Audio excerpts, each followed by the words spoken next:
Water, the lifeblood of the West. Looking at our great city today, it's easy to forget that without water, Denver would have never existed, let alone thrived.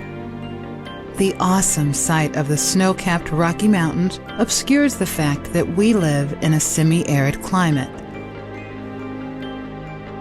Without the vision and sacrifices of our forefathers, we wouldn't have enough water today to sustain our growing population. Facing an annual average precipitation of only 16 inches, or less than half that of Miami, the early settlers met the challenge to build a water system that would support agricultural and urban life in the semi-arid West.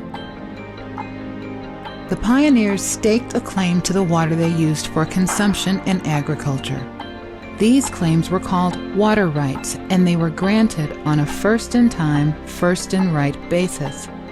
In fact, this method of granting a right to use water is still in use today and is called prior appropriation.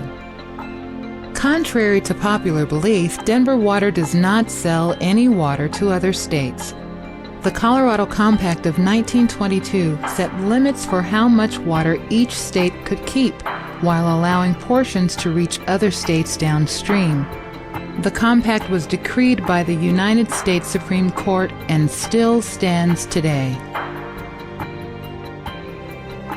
The history of Denver water began more than 150 years ago in the dusty streets of a little town at the confluence of the South Platte River and Cherry Creek.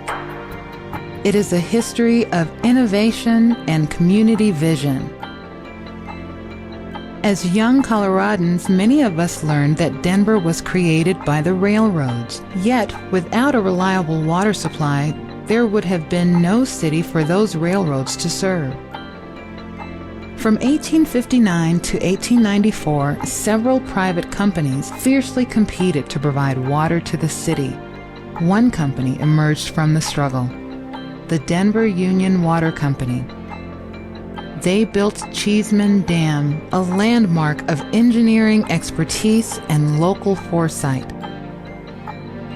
They built the first treatment plant and introduced disinfection to prevent epidemic diseases such as cholera and typhoid fever.